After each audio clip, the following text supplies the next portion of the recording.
राम राम साथियों, मध्य प्रदेश भोपाल से सागर दमोह जबलपुर मंडला के रास्ते चिल्फी रायपुर छत्तीसगढ़ तक नए 6 लेन एक्सप्रेसवे को हरी झंडी मिल गई है। चलिए आप लोगों को बताते हैं पूरी खबर, लेकिन उससे पहले हमारे यूट्यूब चैनल को पहली बार देख रहे हो तो अभी सब्सक्राइब जरूर कर लीजिएगा। चलिए वीडियो शुरू करते हैं। साथियों, भोपाल से रायपुर का सफ़र अब 14 से 15 घंटे से घटकर महज 6 से 7 घंटे में पूरा होने वाला है। मध्य प्रदेश सरकार ने जबलपुर भोपाल ग्रीनफील्ड एक्सप्रेसवे और जबलपुर मंडला छत्तीसगढ़ सीमा तक 6 लेन मार्ग परियोजना को हरी झंडी दे दी है। दोनों प्रोजेक्ट के लिए करीब 15,000 करोड़ रुपए के बजट की बात सामने आई है। प्रस्तावित ग्रीनफील्ड एक्सप्रेसवे भोपाल सागर दमोह जबलपुर और मंडला होते हुए छत्तीसगढ़ सीमा तक पहुंचेगा, जिससे भोपाल और रायपुर के बीच कनेक्टिविटी को एक नया और तेज विकल्प मिलने जा रहा है। अगर यह पूरा कॉरिडोर एक साथ विकसित होता है तो मध्य भारत के लिए यह सिर्फ एक सड़क परियोजना नहीं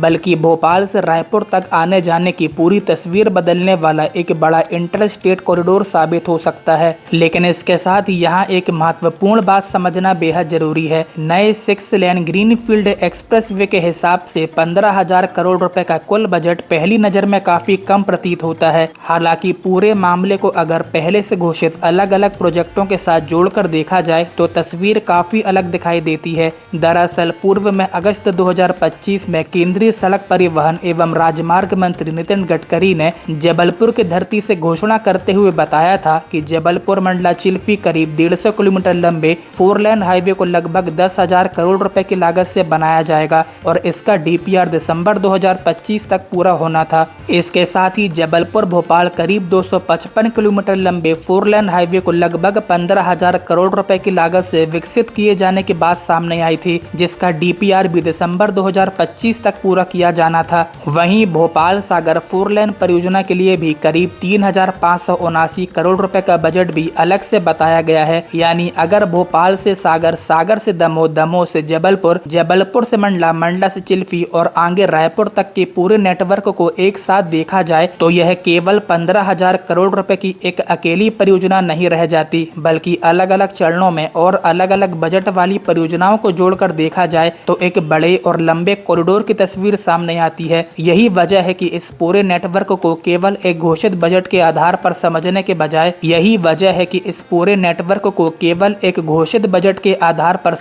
बजाय पहले से स्वीकृत, प्रस्तावित और घोषित परियोजनाओं को जोड़कर देखना ज्यादा महत्वपूर्ण हो जाता है। साथियों, जबलपुर मंडला रायपुर के बीच हाईवे नेटवर्क को अपग्रेड करने की दिशा में यह योजना बेहद महत्वपूर्ण मानी जा रही है। मध्य प्रदेश की ओर से जबलपुर से छत्तीसगढ़ सीमा और चिल्फी घाट होते हुए रायपुर तक जाने वाले मार्ग को बेहतर और अधिक क्षमता वाले कॉरिडोर के रूप में विकसित करने की योजना है। इस रूट का महत्व इसलिए भी बढ़ जाता है क्योंकि यह मध्य प्रदेश और छत्तीसगढ़ को जोड़ने वाले प्रमुख व्यापारिक और यातायात मार्गों में से एक है। भोपाल जबलपुर ग्रीनफील्ड एक्सप्रेसवे को आगे मंडला और छत्तीसगढ़ सीमा की ओर जोड़ने से एक ऐसा लंबा कॉरिडोर तैयार हो सकता है जो मध्य प्रदेश के पश्चिम और मध्य हिस्से से छत्तीसगढ़ की राजधानी रायपुर से जोड़ेगा। इस परियोजना की सबसे बड़ी खासियत इसकी गति और दूरी में आने वाली कमी हो सकती है। प्रस्तावित ग्रीनफील्ड हाईवे पर वाहनों की गति 120 किलोमीटर प्रति घंटे रखने की योजना बताई जा रही है। हालांकि वास्तविक यात्रा समय सड़क की अंतिम डिजाइन, इंफ्रास्ट्रक्चर, ट्रैफिक प्रवेश और निकास व्यवस्था तथा अन्य तकनीकी परिस्थितियों पर निर्भर करेगा। फिर भी ग्रीनफील्ड कॉरिडोर बनने के बाद मौजूदा मार्ग की तुलना में यात्रा का समय काफी कम होने की उम्मीद है। भोपाल से जबलपुर की दूरी करीब 320 किलोमीटर बताई जाती है, जबकि प्रस्तावित ग्रीनफील्ड हाईवे के जरिए यह दूरी करीब 255 किलोमीटर तक सिमट सकती है।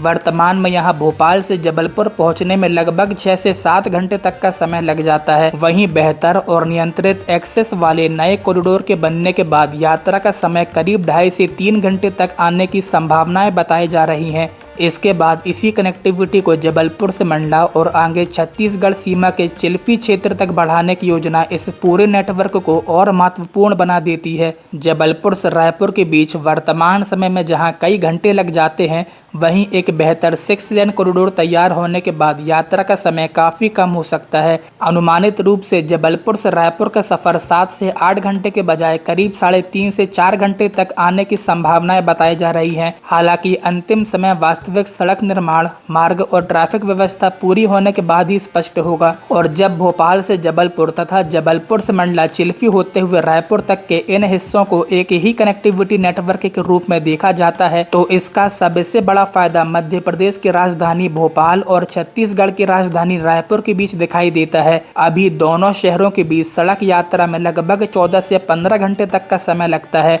लेकिन यदि पूरा प्रस्तावित कॉरिडोर निर्धारित क्षमता और बेहतर कनेक्टिविटी के साथ विकसित होता है तो भोपाल से रायपुर की यात्रा करीब 6 से 7 घंटे तक आने की संभावनाएं बन सकती है। इससे पूरे कॉरिडोर से मध्य प्रदेश के कई शहरों और जिलों को सीधा या अप्रत्यक्ष लाभ मिलने की उम्मीद है। भोपाल, सागर, दमोह, जबलपुर, नरसिंहपुर, नर्मदापुरम, डिंडौरी और मंडला जैसे क्षेत्र बेहतर सड़क कनेक्टिविटी से जुड़ सकते हैं। वहीं छत्तीसगढ़ की तरफ से चिल्फी और कवर्धा यानी कबीरधाम, बेमेतरा, सिमगा होते हुए रायपुर तक जाने वाले क्षेत्र को इसका लाभ मिल सकता है। इससे यात्रियों के साथ साथ माल परिवहन और व्यापारिक गतिविधियों को भी गति मिलने की संभावना है। इसे एक्सप्रेसवे का एक महत्वपूर्ण लाभ पर्यटन के क्षेत्र में भी देखने को मिल सकता है।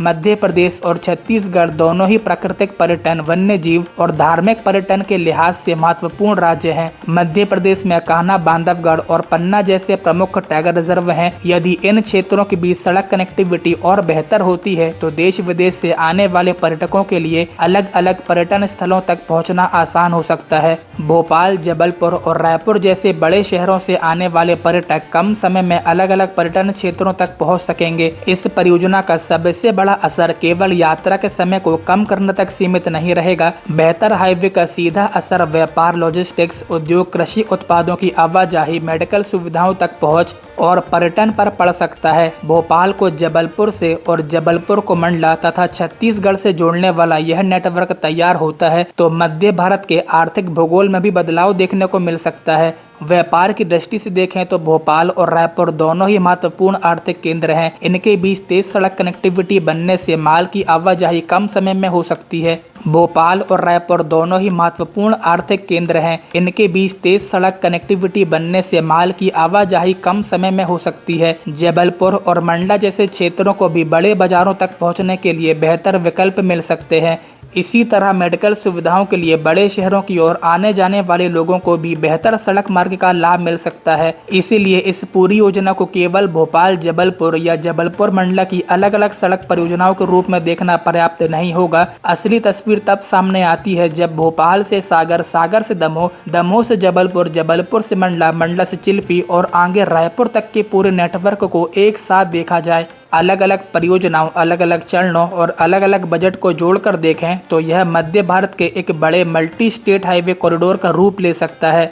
लेकिन साथियों, इस पूरे विकास और कनेक्टिविटी के बीच जंगल और वन्य जीवों की चिंता को नज़रअंदाज नहीं किया जा सकता। भोपाल से सागर, दमोह, जबलपुर, मंडला और चिल्फी होते हुए छत्तीसगढ़ की ओर जाने वाला यह पूरा क्षेत्र मध्य भारत के महत्वपूर्ण फॉरेस्ट और वाइल्ड लाइफ लैंडस्केप से जुड़ा हुआ है। पुराने जबलपुर मंडला चिल्फी NH-12A के सरकारी फॉरेस्ट क्लियरेंस रिकॉर्ड में वन भूमि डायवर्जन दर्ज रहा है, जिससे यह स्पष्ट होता है कि इस क्षेत्र में सड़क विकास और जंगल के बीच संतुलन पहले से ही एक महत्वपूर्ण मुद्दा रहा है। सबसे महत्वपूर्ण बात कान्हा मैकल लैंडस्केप की है। कान्हा क्षेत्र मध्य भारत के मुख्य वाइल्ड लाइफ हैबिटेट्स में शामिल है, जहां बाघ, तेंदुआ, भालू, बारहसिंगा और जंगली कुत्ते जैसे वन्य जीव पाए जाते हैं। कान्हा पेंच वाइल्ड लाइफ कॉरिडोर इस पूरे लैंडस्केप में वन्य जीवों की आवाजाही और इकोलॉजी कनेक्टिविटी के लिए भी महत्वपूर्ण है। इसीलिए नए 6 लेन या ग्रीन फील्ड अलाइनमेंट को अंतिम रूप देते समय यह देखना जरूरी होगा कि सड़क किसी महत्वपूर्ण forest patch, wildlife movement route या इकोलॉजिकल कॉरिडोर को प्रभावित तो नहीं कर रही। इसी तरह भोपाल से जबलपुर की दिशा में वीरांगना दुर्गावती टाइगर रिजर्व का वाइल्ड लाइफ सेंसिटिव लैंडस्केप भी महत्वपूर्ण है। हाईवे के बढ़ते ट्रैफिक से केवल पेड़ों पर ही असर नहीं पड़ता,